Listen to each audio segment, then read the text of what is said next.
How you doing today? Hope you're doing well. September is National Recovery Month, and Clean Cause is inviting everyone to celebrate the fact that recovery is possible and anything is possible.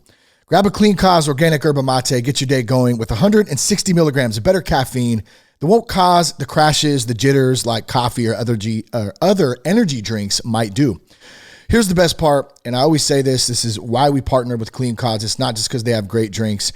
Every sip makes a difference in the fight against addiction. Clean Cause donates 50% of net profits to support individuals in recovery from drug and alcohol addiction. So throughout September, Clean Cause is offering Sober Guy listeners 30% off their online orders with promo code SOBERGUY30. So here's how it works. You order a case of Clean Cause, you go to checkout, you type in SOBERGUY30 through the month of September, you get 30% off your order, and you get a case of Clean Cause delivered right to your door. So a big thanks to Alex and the Clean team for hooking our listeners up in September to honor National Recovery Month. And grab a boost, live better, transform lives. One more time, head over to cleancause.com, 30% off your order with promo code SOBERGUY30. That Sober Guy podcast contains adult content, merciless truth, and emotional nudity. Listener discretion is advised. I'm Shane Ramey. You're listening to That Sober Guy podcast, and we help people stay sober. If it's your first time listening, welcome. I'm so glad that you're here today. You can find more podcasts, more resources. You can also contact us by going to thatsoberguy.com. Give us a follow over on Instagram at That Sober Guy Podcast. All the links from today's show will be in the show notes, so they're easy for you to find. Our guest today is my friend Jeremy Miller. Jeremy worked in residential treatment for a decade. He's familiar with both the clinical and operational sides of treatment, and uses this experience in supporting programs with their media and with their marketing. And Jeremy recently just jumped back into filmmaking, focusing on creating videos that help people find the same success that he's been able to find in recovery. So we'll talk a little bit about that. We'll talk a little bit about his platform, Rehab Road Trips, and of course the Emergence Conference coming up that him and TJ Woodward, my friend and last week's guest, if you caught that episode, that's coming up the 28th and 29th in Orange County, California at the Orange County Hilton. So we'll give a little info and share some links so you can get a ticket to that if you're interested, if you're in the recovery industry or you just want to be an attendee. Lots of good speakers and good networking opportunities there. So Jeremy down in Monterey today joining the podcast, man. It's great to see you, and thanks so much for coming on the show. Yeah, man. It's good to be here, Shane. Thank you so much for having me, dude. Yeah, so it's great to reconnect. Like I mentioned, TJ Woodward, one of my friends, known him a long time, been on the show multiple times. We met back in the day when Sober Guy first started at conferences, and he's always been a big time supporter, man. So appreciate him. And I love the fact that you guys are working together. I know you guys have worked together for quite a few years now, and you have this Emergence Conference coming up just in a couple of weeks now. So tell us a little bit about that, and then I also want to dive into, of course, your story so we can get to know you a little bit. Yeah, sure. So I've had the good fortune of working with Mr. TJ Woodward for a while now. Yeah, I think we had done a lot together starting in like 2017, 2018. We put on a conference in San Francisco called Modality, and we did that 2 years in a row, and it was a lot of fun. And a lot of our intentionality behind that conference was creating a real experience for people that were coming. So less about like the CEs and kind of the educational piece, and more about, how can we honor all the work that we're doing and get some self-care in there as well. And that's what Modality was all about. And then I started working with Conscious Recovery officially, doing marketing and building the website and a lot of the online platforms that the Conscious Recovery certified programs use now. And, once the COVID stuff kind of wrapped up, we were like, dang, like we need to get back in the conference game. Like it was too much fun to not do it anymore. And so that's when Emergence was created. And it is exactly that. It is a 2-day conference down in Orange County, and we have fantastic speakers. We've got a couple panels, some experiential sessions, and workshops, and a big after party at the end. And For us, it's really like blending two of our favorite worlds. And that is, the business side of our industry where we get to network and learn about each other and, share resources so that we can all serve our communities better. And also an opportunity for people to really like get away from the work and drop in as human beings and get some self-care. And, this year's theme is healing the healers, the emergence of authenticity. And I think it's like a huge topic right now for the behavioral health industry is how do we take care of ourselves as we take care of so many? Yeah. And so we love blending the business world and the self-care world into 2 days in Orange County, and that's Emergence, man. Oh, I love it, man. That's a great description. And I'll just note here that I was actually, my friend Seth and I were at the first modality conference in San Francisco. And I think that's actually where you and I may have briefly met that time. That's right. And it was so fun. And I had a great chat with TJ yesterday. And this happened to come up. And one of the things that I loved about that conference was it wasn't that corporate conference feel. It was very, like focused around people and people just showing up and hanging out, ate a little bit of food, heard from speakers. There wasn't a bunch of PowerPoints and and I'm not hating on any of that stuff, by the way, either. I know that's a part of the industry and I greatly respect it. And I think there's a time and place for everything. This was just a nice change of pace, I think, for something a little bit different that was more focused around the people, man. And it sounds a lot like that's what Emergence is. So I'm just really excited for you guys, man. And I can't wait to hear all about it, after this year. And then hopefully you guys continue to do it each year and it just grows and grows, man. It's going to be awesome. Yeah. That's the plan, man. And you bring up a great point that like I love conferences. I love them. Like, CCAP does great conferences.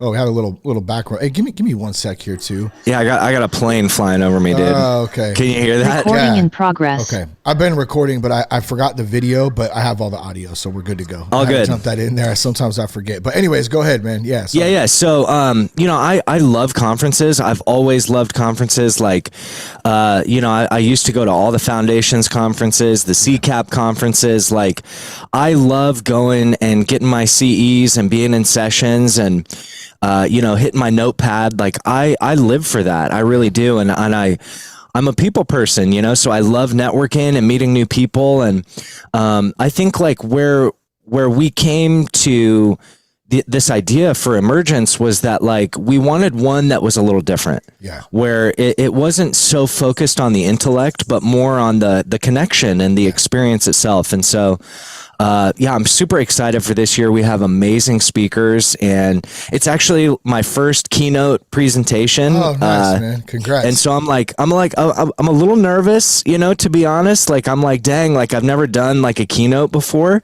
but I'm also like super excited because I know the space, and it's like a really safe place to explore big ideas, and I'm fired up, man. It's gonna be awesome. Yeah, good stuff, man. Well, you're going to do great. I can't wait to hear all about it, and I'm super pumped for you guys. And for those listening, if you're interested, and we'll plug it one last time, probably at the end of the podcast today, and I'll leave a link. But if you'd like to go out to Orange County, check out Emergence. All the info will be on there. You can find out, where to get tickets and who's speaking, all that good stuff. So let's shift gears here a little bit, and would love to just learn a little bit more about you, Jeremy, about your some of your recovery story, and share with those out there listening who Jeremy Miller is. Yeah, man, for sure. So I'll give you kind of the abridged version of my life story. So I was an addict alcoholic, and I got sober in 2009. And the years leading up to my sobriety were as intense and crazy and dark as the next guy. It was very much the traditional kind of addiction story. I think some of the key points there for me, at least, were I've been doing a lot of exploring about my life, my upbringing, and what contributed to these things. And a big thing that's been coming up lately is how my being adopted played into my addiction. Oh, wow. And, so I was adopted when I was a baby, and I found out when I was 10 that I'd been adopted. And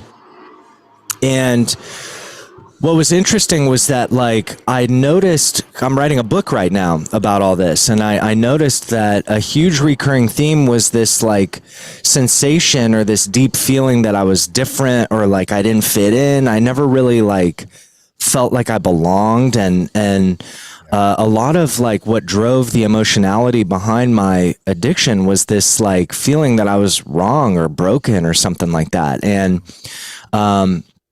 you know, fast forward a couple years and I'm like totally addicted, totally hooked on alcohol and Adderall and anything else that was available or nearby. And I ended up living in a tent, dude, and in my parents' backyard. It was it's like kind of funny in hindsight because like I was like technically homeless, but as far as like living in a tent goes, like it was pretty first class, dude. Like I had power, you know what I mean? Like it was a big tent. Like I had a mattress in there, you know, and like, and I had electricity. So it was like, you know, like for like homelessness, this is like, you know, this is like top tier, you know? And, and I would just, I imagined, you know, I got kicked out of my apartment and my parents had just told us they were getting divorced. And so they were like, dude, like, you know, I was like, I want to move home. And they're like, no way. Like you're stealing, you're all fucked up. Like there's no way we're letting you in the house. And,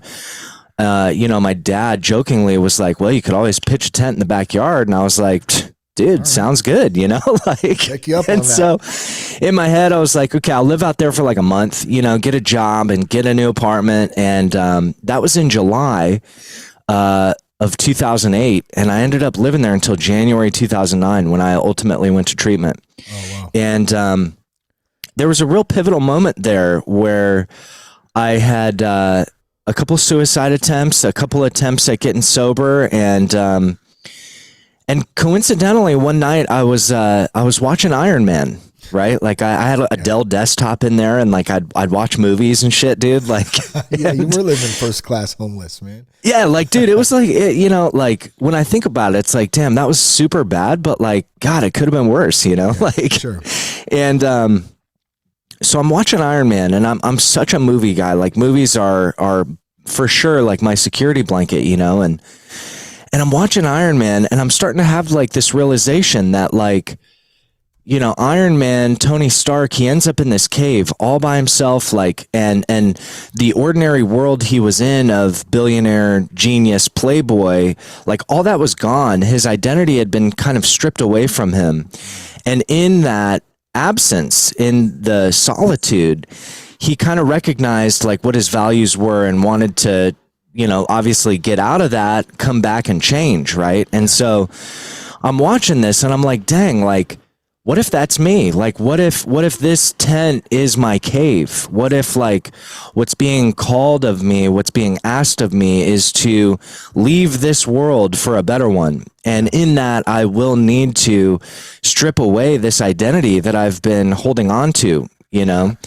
And so I watched the movie twice back to back. And then the next day I told my mom I was ready to go to treatment, dude. And that was it. And I've been sober ever since. And so I worked in residential treatment for a long time. Like I went through treatment and I freaking just loved it, dude. Like I loved like the recovery talk. I loved all the KDACs, and I saw people living life like the way I wanted to live life. Like they were happy and like they were just like vibing, dude, like helping people. And it was like a simple life, you know, of just like showing up to rehab to like help other people. And something about that just really struck with me. And so I was like, dude, I want to do this. So I, you know, went back to school, got my KDAC, and then, you know, worked in treatment. And I've been sober and working in the field ever since, dude. I love it. I love it. So Iron Man, basically, I mean, that was like like you said, a pivotal moment. I hope one day you get to meet Robert Downey Jr. and tell him that. Me too, man. Like, me too. Like you don't know the impact, you know, that, and it's crazy that it's a great analogy too. I mean, it kind of is that hero story in a sense. Yeah. Like just, you know, we've made a lot of mistakes and we're down and out, and then something happens and we want to change. We want to make a change. And that's it, man. At the end of the day, nobody's going to do it for us. Your parents weren't going to do it for you. You know, no one did it for me. Like, I mean, I had a lot of support and help, by the way, too. And I'm sure you did in as well. But like, at the end of the day, we can have all the resources, we can have all the podcasts, all the therapists and treatment centers and whatever it is. But if the person doesn't want to get the help, it's going to be nearly impossible to help the person. So I love that you kind of put that stake in the ground and just ran with it. Once you sobered up and you started realizing like, man, there's this way better life out there, I'm having a lot of fun. Like, where did that kind of take you as you started working in the treatment field? I know you were in Santa Cruz for a while. I think that's when you and I first met. You were in that area. What was that like? Like, what's your experience been helping others, and how's that impacted you? Dude, I mean, it was the experience of a lifetime, man. I mean, I'm so proud of the work that I've done with other people, and I'm even more proud of the people that do that work, that allowed me to be part of their process and be part of their recovery. I think, I've had a lot of jobs and I've done a lot of things like before rehab, and it's like it's a special thing, dude, recovery, because we all kind of give each other permission to show up as we are, to be raw, to be real. And I think that the work people do in recovery is life-changing, groundbreaking work. And there's no way to describe what it felt like for me to be witness to that kind of work. Yeah. And I think, as a KDAC and counselor for a long time, I never really subscribed to the idea that I was saving lives. I really felt more that I was supporting people in creating a new life for themselves. And, I would always go into a session or a group or whatever with kind of the attitude or the mentality that like, this person is in their cave and I'm not there to get them out. I'm there to hold the flashlight. Yeah. And kind of help them see what's there. And there's just something so magical about people helping people, especially in recovery, because, the depths and the darkness that we go to in our addiction it's really unparalleled. There aren't many things like it outside of it. And reversely, the place that people get to in their recovery, rebuilding their lives and fostering connection and community and starting families. It's like, I can't put words to that, Yeah. I love you said holding the flashlight. Like, that's a great way to put it. I haven't heard that, but I think that a lot of the time we can get really wrapped up in like, we really want to help someone, which genuinely comes from a good place. But like, then we think that like we have to do it and we're going to do it. And if we don't do it, then we're doing something wrong or we failed. And like, I don't really believe that that's the, like a great path to take. And you put it well, holding the flashlight, like, I'm here for you. I'm here to listen.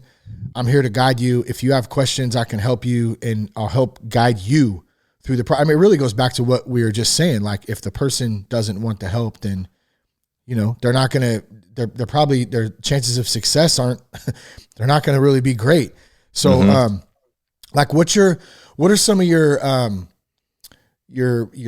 tips or methods, I guess, that you use to help guide people down a path to finding recovery on their own? Oh, dude, what a great question. I think, for me, like, so I'm a movie guy, right? Yeah. And I make videos, and I'm a storyteller by nature. I am obsessed with the power of story. And Joseph Campbell did a lot of work around the hero's paradigm or the hero's journey. And that's essentially the archetype for every movie, every book, every story, and what he did was he cruised around the globe and studied ancient mythology and stories that went back thousands of years. And he found the commonalities. And what he discovered was that we've been telling stories essentially the same way since we started telling them. Yeah. And that's what he kind of condensed into the hero's journey. So, for me, when I look at people that I'm supporting in their recovery, I view them as the hero of their story. And it's a really fun thing because, like, when you think about Star Wars, right? You think about like Luke Skywalker.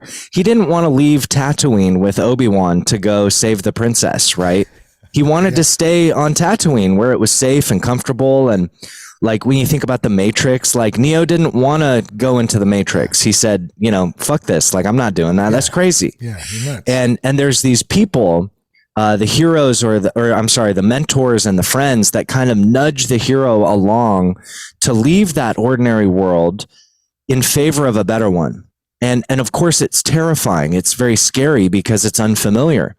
But unless the hero leaves that ordinary world in act 1, they never get to act 2 and act 3 where they really thrive and succeed, right? Yeah. And I view recovery in the same way. Like, I had to leave my ordinary world in favor for a better one. And a lot of times when I'm working with people, they'll be hopeless, or they'll say, Jeremy, like, you know, you've been sober forever. Like, I'll never get there. I'll never get to my 6 months. I'll never get to my year. And they'll give me a laundry list of reasons why that's true.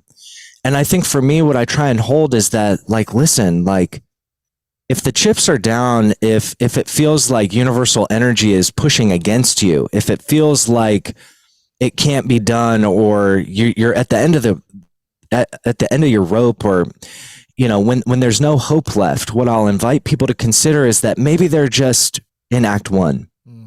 Maybe they haven't yet moved into act 2, where the good stuff is, where the transformation is. Right. And the beauty in that is that we can use story to support each other in that way. I can be the friend or the mentor that supports another person embracing their hero's journey. Yeah. And reversely, they do that for me. And that to me is the beauty of recovery. Yeah, that's good. All right. I'm going to shift gears here real quick. You can't use Iron Man because we already talked about that. Top 3 movies. Top 3 Top movies 3. God, dude, it I know changes. That's so hard, but it changes all the time. Yeah. I'll give you, so top 3, The Godfather for sure. Nice. I mean, it's just so good, dude. And then I would add, there's a little movie called Comet. It has Justin Long, and it is such a quirky little movie, but I just can't get enough of it. Highly recommend. Okay. And then, you know what, dude? Like, Everything Everywhere All at Once.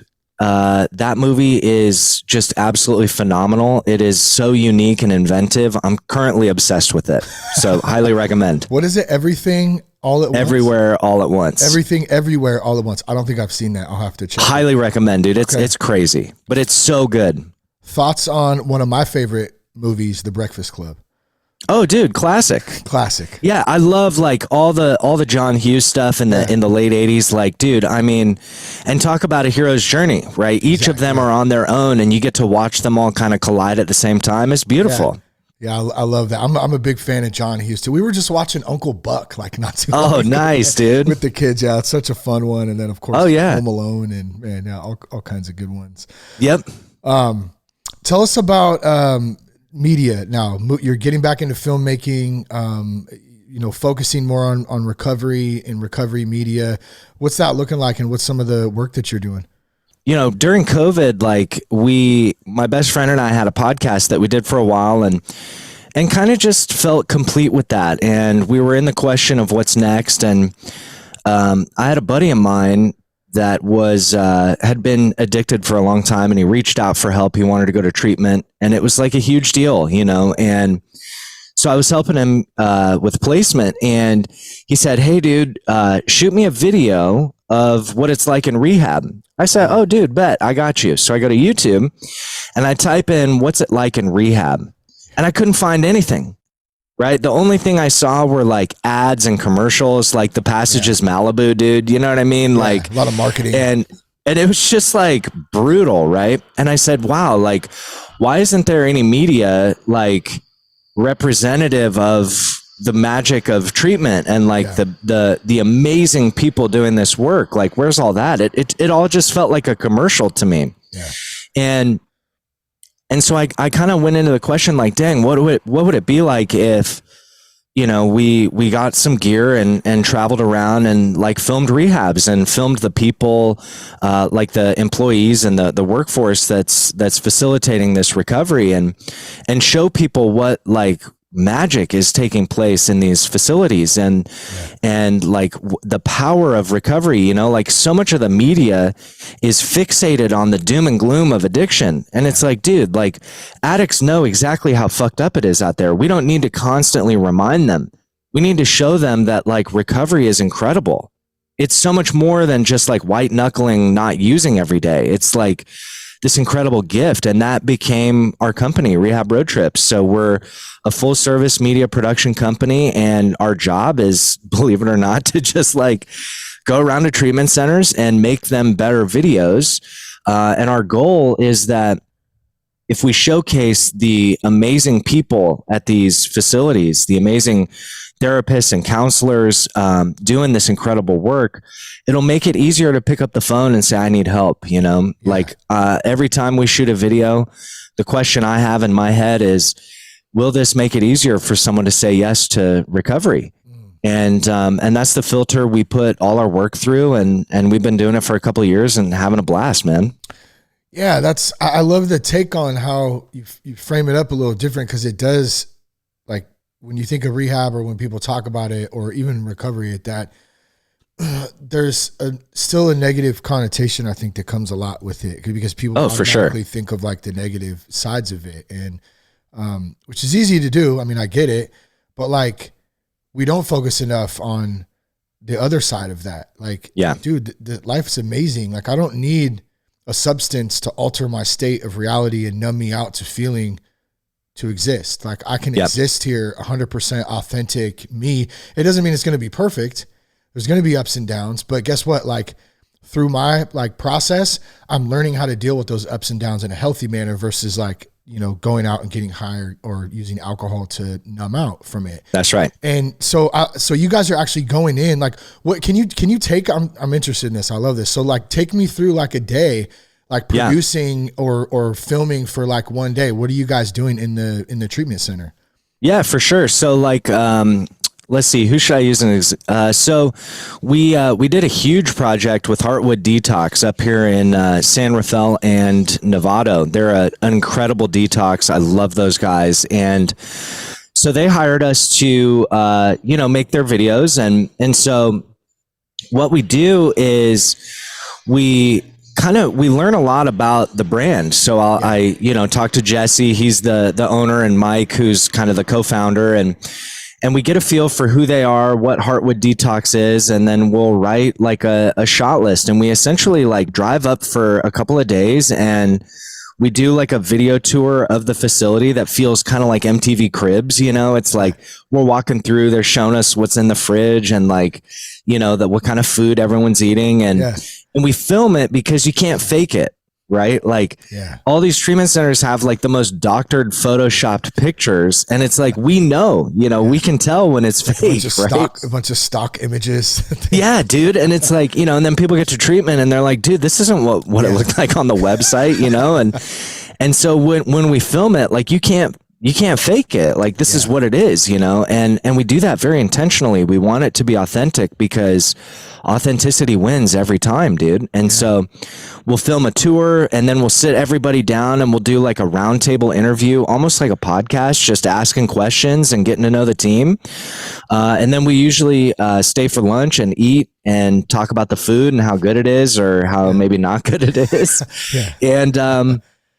And then we cut it all up and put it all over the internet, man. And so, Jesse hit me up like a couple weeks ago and he was like, dude, like we had a family and they were looking at a bunch of detoxes. They saw our videos and chose us because they liked the team, and that's exactly what we're going for is, we want people to know who's taking care of them or who's taking care of their loved one and feel safe and comfortable and confident in their decision. And that's our goal.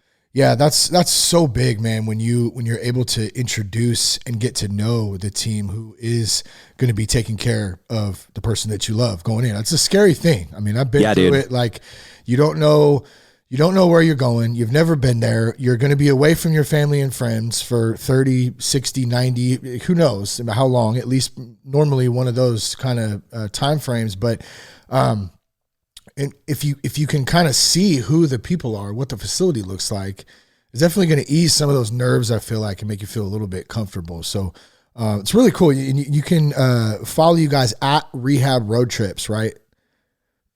Awesome. Yep. Yeah. So we're at Rehab Road Trips, and our Instagram is really just like clips of all the stuff we're out doing, man. And, and we really hope that our Instagram kind of serves as two things. One, a portfolio for, treatment centers that want to hire us, but more importantly, like a place where people in recovery can go and just get like good recovery content from the pros, and that's what we're up to over there. Awesome, man. Good stuff. You're a busy guy. I love it. And man. Just being of service and staying sober in your own right. For someone out there listening, maybe they're struggling a bit. Maybe they're having a day. Maybe they're having a week, a month, a year, a decade. Who knows? Any advice or any thoughts of or maybe some words of encouragement on what to do? Where do they go? Like, what do they do if they're kind of nudging at that fact? Like, man, I know I need to get some help. I just don't know where to start. Yeah. It's a big question, and I think there's really two layers to that answer. I think the first of which is like very much an internal exploration, and that is like just reminding yourself that life and its inherent challenges and difficulties can feel overwhelming. It can feel like too much. It can feel like it'll never change. But it always does. It always changes. Nothing is ever static. And the invitation is to just consider, like, maybe this is act one. All these trials and tribulations and challenges, like the world is throwing all this shit at me. Yeah. And it's doing so to support my evolution. What's on the other side of this will make all of this worth it. It'll pay off. Yeah. And that's the beauty of moving from act one to act two and then act two to act three, is that everything we go through in act one is teeing us up to be the hero the universe knows we are. Yeah. Right. And we don't know that yet.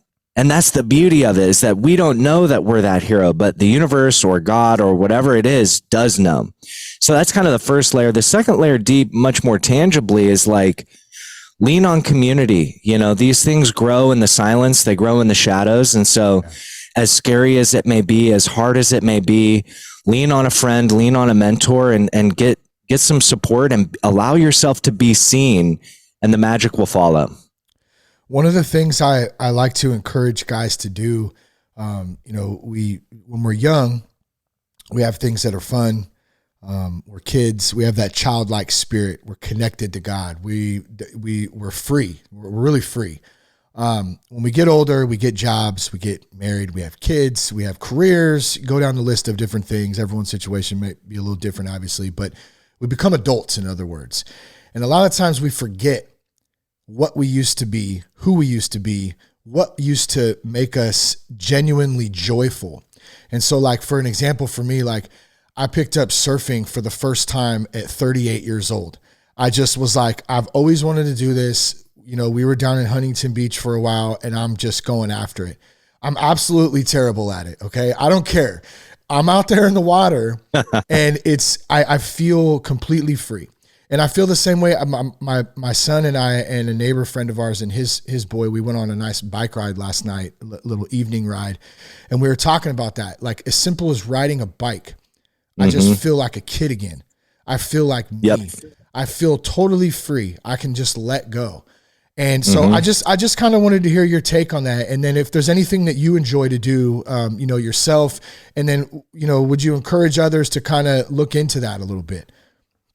Yeah, I absolutely love that. And that was, so much of my work with TJ kind of hinged on that, is that recovery isn't necessarily like a reinvention. It's a great remembering of who and what you truly are beyond the drugs, the drink, your name, your work, your life. Like it's a returning to that childlike wonder of the world that allows us to really be of the world, not in the world. Right. Yeah, and I think, I absolutely love like returning to simplicity to create joy. I mean, for me, like I work a lot, like I get a lot of joy from editing and working on media and stuff, but I'll bring a lot of intentionality to just creating for no reason.